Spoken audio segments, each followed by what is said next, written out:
KCR camp office కు to-let board ఏర్పాటు చేసిన గజ్వేల్ బీజేపీ నాయకులు చేత కాకుంటే రాజీనామా చేయాలని నిరసన.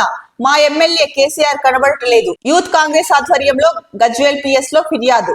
సో కేసీఆర్ గెలిచిన తర్వాత తన నియోజకవర్గాన్ని పర్యటించడం కానీ లేదా అసెంబ్లీకి రావడం కానీ ప్రజా సమస్యలపైన గలమెత్తి మాట్లాడడం కానీ ఇలాంటివి అయితే కనుక చాలా చాలా అరుదుగా చేశారు.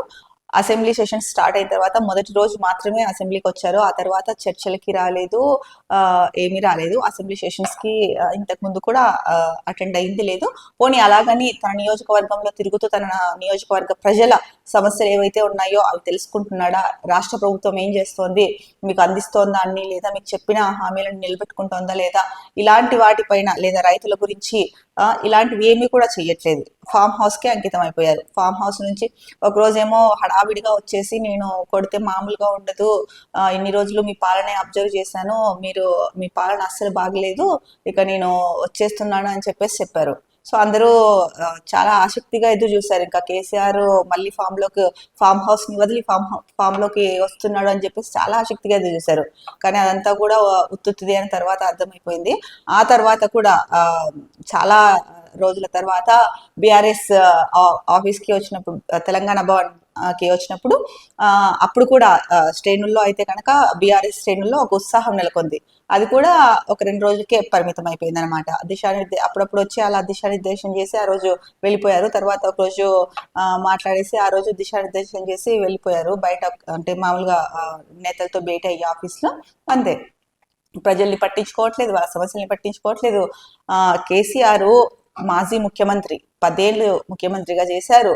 తర్వాత ఎమ్మెల్యే ఒక నియోజకవర్గానికి, బీఆర్ఎస్ పార్టీ అధ్యక్షుడు. ఈ 3 పెట్టుకొని, ఈ 3 స్థానాలు ఆయన పెట్టుకొని అలా ఉండడం, అందులో సీనియర్ రాజకీయ నాయకుడు అంతా ఉండి కూడా కేసీఆర్ గారు ఎందుకు ఫామ్ హౌస్ కి పరిమితం అయ్యారు? ఒకప్పుడు ఒక వార్తా కథనం కూడా వచ్చింది, అంటే నన్ను ఓడించారు కదా ప్రజలు, నన్ను ఓడించినందుకు వాళ్ళ సమస్యల్ని నేనెందుకు పట్టించుకోవాలి అని చెప్పేసి కేసీఆర్ అనుకుంటున్నారు అని చెప్పేసి ఒక వార్తాపత్రిక అయితే వార్త ప్రచురించింది. మరి అది ఎంతవరకు నిజమో అది వాళ్ళకే తెలియాలి. కానీ మరి ఇలాంటి నేపథ్యంలో కేసీఆర్ ప్రజల ముందుకి రాకోకుండా అలాగే ఉండిపోతే దాని వెనకాల అర్థం ఏంటి? అంటే ప్రజాపాలన నచ్చట్లేదా, లేకపోతే నిజంగానే ఆ వార్తా కథనం ఏదైతే ఉందో అది నిజమా? ప్రజలు మిమ్మల్ని ఓడించారు కాబట్టి ప్రజల మీద కోపంతో మీరు రావట్లేదని.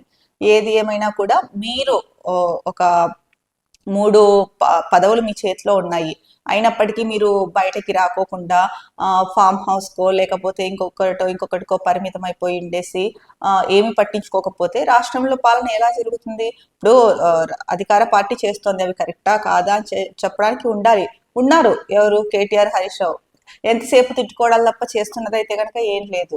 ఒకరినొకరు తిట్టుకోవడం, తిట్లకై ఎవ్వరూ అతిథులు కాదు. అధికార పక్షం, ప్రతిపక్షాలు తిట్లు తప్ప అక్కడ ఏం కనిపించట్లా. ప్రజా సమస్యలు ఎత్తి చూపి దానికి పరిష్కార మార్గం చూపించి వాటిని సాల్వ్ చేస్తున్నారా? అది కనిపించట్లా. ఎంతసేపు తిట్టుకోవడాలే కనిపిస్తున్నాయి. దీనివల్ల అందరి స్థాయి దిగజారిపోతుంది. కానీ అది ఎందుకు అర్థం కావట్లేదో మీలాంటి ఉన్నత స్థాయిలో ఉన్న అందరికీ అది అర్థం కాని విషయం ప్రజలకు. సో ఈ నేపథ్యంలోనే కేసీఆర్ క్యాంప్ ఆఫీస్ కి టులెట్ బోర్డు పెట్టారంట. గజ్వేల్ బీజేపీ నాయకులు అయితే కనుక చేత కాకుంటే రాజీనామా చేయండి అని చెప్పేసి నిరసన చేశారు. ఇంకా మా ఎమ్మెల్యే కనిపించట్లేదు అని చెప్పేసి యూత్ కాంగ్రెస్ ఆధ్వర్యంలో గజ్వేల్ పిఎస్ లో అయితే కనుక ఫిర్యాదు చేశారని చెప్పి ఇచ్చారు. మరి కేసీఆర్ ఇప్పుడైనా బయటకు వచ్చి వెళ్తారో లేదో చూడాలి. ఇక 8 ఏళ్లలో 61 లక్షల రూపాయలు స్వాహా. ఐఏఎస్ ఆఫీసర్ స్మితా సబర్వాల్ అధికార దుర్వినియోగం. వ్యక్తిగత వాహనాన్ని ప్రభుత్వానికి అద్దెకిచ్చినట్లు బిల్లులు, నిజం నిగ్గు తేల్చిన కేంద్ర ఆడిట్ సంస్థలు. ప్రభుత్వానికి వ్యవసాయ వర్సిటీ నివేదిక, త్వరలో చర్యలు. ఒక ఉన్నత స్థాయి హోదాలో ఉండి ఐఏఎస్ అయినటువంటి స్మితా సబర్వాల్ కూడా ఇలా చేశారు అంటే ఇది చాలా మంది ఆశ్చర్యానికి గురి చేస్తోంది. మరి ఎందుకంటే స్మితా సబర్వాల్ చాలా సిన్సియర్ ఆఫీసర్ అన్న పేరు ఉండేది. మరి ఆవిడ మీద ఈ ఆరోపణలు రావడం, ఈవిడ అధికార దుర్వినియోగం చేశారని వార్తలు రావడం అయితే కనుక ఇది చాలా మంది ఇప్పటికీ కూడా చాలా మంది షాకింగ్ లోనే ఉన్నారు. స్మితా సబర్వాల్ ఇలా చేశారా అని చెప్పేసి.